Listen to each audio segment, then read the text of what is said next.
Hello friends, आज के इस वीडियो के माध्यम से हम बहुत सारे कोर्सेस और कैरियर ऑप्शंस के बारे में जानेंगे जो कि हम साइंस स्ट्रीम में पीसीएम के बाद कर सकते हैं। जैसे कि हम सभी जानते हैं कि साइंस स्ट्रीम जो कि 11th से 12th में हम पढ़ते हैं, तो साइंस स्ट्रीम में बेसिकली हम 3 कॉम्बिनेशन पढ़ते हैं, पीसीएम, पीसीबी या फिर पीसीएमबी। बेसिकली अगर आप देखें तो ये सबको पता ही होता है कि पी से फिजिक्स है, सी से केमिस्ट्री, एम से मैथमेटिक्स और बी से बायोलॉजी। हम यही कॉम्बिनेशंस पढ़ते हैं, पीसीएम, पीसीबी या पीसीएमबी। पीसीएमबी नया ट्रेंड है जो आजकल काफ़ी पॉपुलर हो रहा है। लोग ज़्यादा कैरियर ऑप्शंस के कारण कि वो बायोलॉजी के फील्ड में भी आगे बढ़ सकते हैं और मैथमेटिक्स में भी आगे बढ़ सकते हैं, दोनों कॉम्बिनेशन में पढ़ाई कर रहे हैं। लेकिन आज हम बेसिकली पीसीएम के बारे में ही डील करेंगे, पीसीएम के बारे में ही हम डिस्कस करेंगे। तो कैरियर ऑप्शंस जो कि पीसीएम हायर सेकेंडरी लेवल पे पढ़ने के बाद आपके पास अवेलेबल होते हैं, सबसे फेमस ऑप्शन आपके पास बीटेक या बीई का है। आजकल बीई कम होता है, बीटेक का ऑप्शन ज़्यादा रहता है। तो बीटेक जैसे बैचलर ऑफ टेक्नोलॉजी, तो आप बहुत सारे फील्ड्स में कर सकते हैं, like computer science, civil engineering, mechanical, electrical, AI और डेटा साइंस एक नया इमर्जिंग ट्रेंड है जिसमें आजकल काफ़ी काम हो रहा है, तो आप इसे भी कैरियर ऑप्शन के तौर पे चुन सकते हैं। नेक्स्ट है इंटीग्रेटेड या डुअल डिग्री प्रोग्राम, जो कि काफ़ी अच्छे अच्छे इंस्टीट्यूट्स भी आपको करा रहे हैं, जो एक साथ आपको बीटेक प्लस एमटेक साथ में करा देते हैं। काफ़ी सारे आईआईटीज़ भी आपको करा रहे हैं, जैसे आईआईटी खड़गपुर एक बहुत अच्छा कॉलेज है जो कि डुअल डिग्री प्रोग्राम आपको प्रोवाइड कराता है। आपको अगर बिल्डिंग के इंफ्रास्ट्रक्चर बनाने का शौक़ है तो आप आर्किटेक्चर की ओर कदम बढ़ा सकते हैं और बीआर कर सकते हैं। समुद्र में दिलचस्पी है तो मर्चेंट नेवी, मरीन इंजीनियरिंग ये बहुत अच्छा विकल्प हो सकता है आपके लिए। डिफेंस सर्विसेज की बात करें तो आप क्लास 12th के बाद एनडीए में जा सकते हैं, और टेक्निकल एंट्री स्कीम्स भी होती हैं जहां आपको पीसीएम और पीसीबी के मार्क्स के बेसिस पे भी एडमिशन मिलता है। एंट्रेंस एग्ज़ाम की हम बात करें तो आपको JEE Mains, JEE advance, BITSAT, VIT, state CET देना पड़ता है। यहाँ पे आपको हल्का सा मैं बताना चाहूँगा कि 12th का जब आप जेई मेंस देते हैं तो एक तरह का क्वालिफाइंग एग्ज़ाम भी है, लेकिन ये आपको आईआईटी ट्रिपल आईटीज़ और एनआईटीज़ में एडमिशन के लिए हेल्प करता है। और इसमें चयनित कुछ खास बच्चे होते हैं जो कि आपका जेई एडवांस देते हैं। जेई एडवांस क्लियर करने पे आपको आईआईटीज़ में एडमिशन मिलता है। अगर आप प्योर साइंस और रिसर्च की फील्ड में आगे बढ़ना चाहते हैं, दैट इज़ आप बीएससी करना चाहते हैं, तो बीएससी मैथमेटिक्स एक बहुत अच्छा ऑप्शन है। बीएससी किन किन सब्जेक्ट्स में मोस्टली होता है उनके नाम दिए गए हैं। आप इंटीग्रेटेड एमएससी या बीएस का कोर्स भी कर सकते हैं, और बीएस और एमएस का कोर्स भी कर सकते हैं। इंडिया में बेसिकली एमएससी और बीएससी ही बोला जाता है, बीएस और एमएस फॉरेन के वर्ड्स हैं, लेकिन इंडिया में आपको आईआईएसईआर, एनआईएसईआर ये इंस्टीट्यूट्स जो हैं ये भी आपको बीएस और एमएस की डिग्री प्रोवाइड करते हैं।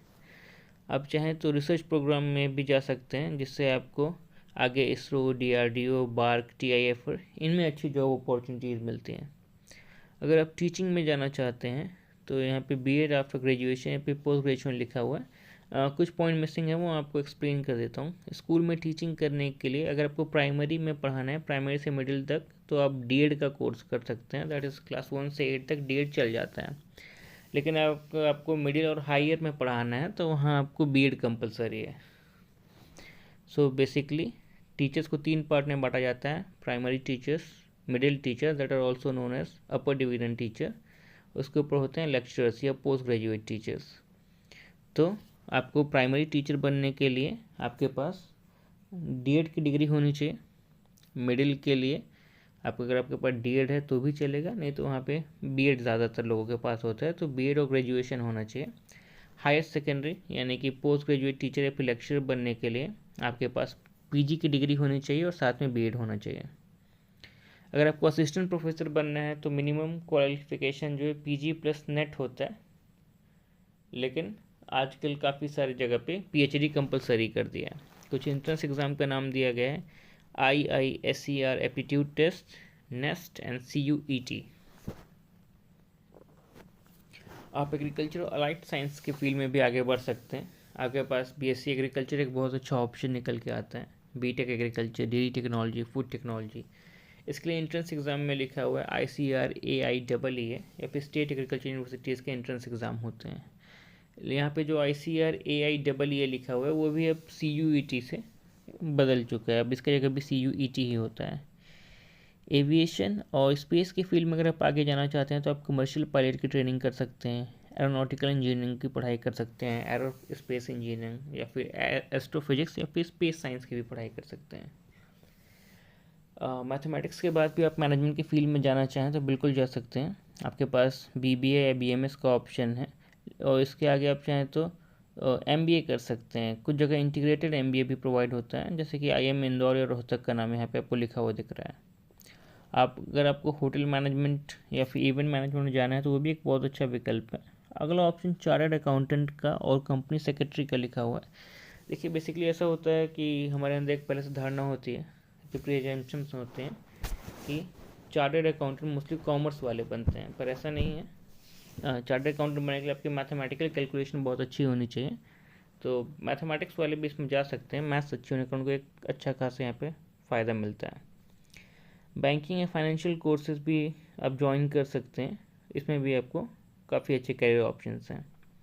देखिए अगला हमारा जो करियर ऑप्शन इसमें अवेलेबल है लॉ और सिविल सर्विसेज का है। देखिए कई बार ऐसा माना जाता है कि लॉ की पढ़ाई बेसिकली आर्ट्स स्ट्रीम के बच्चे करते हैं, पर ऐसा नहीं है। आप साइंस वाले होकर के भी लॉ की पढ़ाई कर सकते हैं। BLLB या BSc LLB integrated law programmes भी होते हैं, जैसे कि यहाँ पे BA के साथ ही LLB हो जा रहा है, BSc के साथ LLB हो जा रहा है। आगे अब से तो जुडिशरी का एग्ज़ाम देंगे LLB करने के बाद। स्टेट्स में बेसिकली आपको जब जुडिशरी के एग्ज़ाम होते हैं तो उसके तहत आपको सिविल जज बना दिया जाता है। ADPO जैसे अच्छे अच्छे पोस्ट होते हैं। आप कॉर्पोरेट में भी कॉर्पोरेट लॉ की पढ़ाई करके, IPR की पढ़ाई करके, यानी इंटेलेक्चुअल प्रॉपर्टी राइट्स की पढ़ाई करके बिल्कुल जा सकते हैं। कंप्यूटर और IT कैरियर्स भी काफ़ी अच्छे हैं।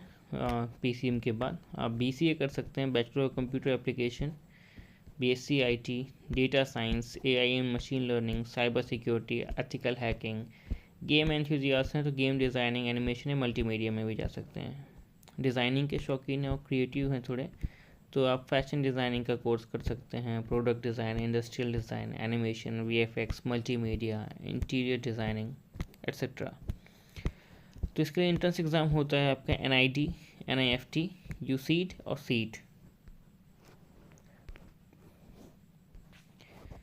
देखिए अगर आपको डिफेंस में जाना है और कुछ अदर गवर्नमेंट एग्ज़ाम्स में जाना है तो बेसिकली पढ़ाई के वजह से हम जॉब में ही जाना चाहते हैं। 12th के बाद NDA और टेक्निकल एंट्री स्कीम का डिस्कशन हम पहले ही कर चुके हैं, किस तरीके से होता है। आगे आपके 3 ऑप्शंस लिखे हुए हैं, SSC, रेलवे और बैंकिंग एग्ज़ाम। एक चीज़ नहीं लिखी है UPSC, तो UPSC या फिर स्टेट के सिविल सर्विस एग्ज़ाम आप बिल्कुल दे सकते हैं, वो जनरल ग्रेजुएशन वालों के लिए होता है। ये सारे एग्ज़ाम भी जनरल ग्रेजुएशन वालों के लिए ही हैं। स्टाफ सिलेक्शन कमीशन ये एक 1 डे एग्ज़ाम है एक तरीके का, जो कि काफ़ी अच्छे अच्छे पोस्ट आपको दिलवाता है। इसके ज़रिए आप इनकम टैक्स में जा सकते हैं, आप इन्फोर्समेंट डिपार्टमेंट में जा सकते हैं, अलग अलग मिनिस्ट्रीज़ में जा सकते हैं। तो काफ़ी अच्छे अच्छे पोस्ट होते हैं और वैकेंसी भी काफ़ी अच्छी मात्रा में निकलती है इसमें, तो बिल्कुल आप ये एग्ज़ाम दे सकते हैं। रेलवे हमारे देश का बहुत बड़ा रिक्रूटर है गवर्नमेंट की तरफ से, जो बहुत ज़्यादा लोगों को गवर्नमेंट नौकरी प्रोवाइड करता है, तो आप इसके भी एग्ज़ाम दे करके अच्छे अच्छे पोस्ट ज्वाइन कर सकते हैं।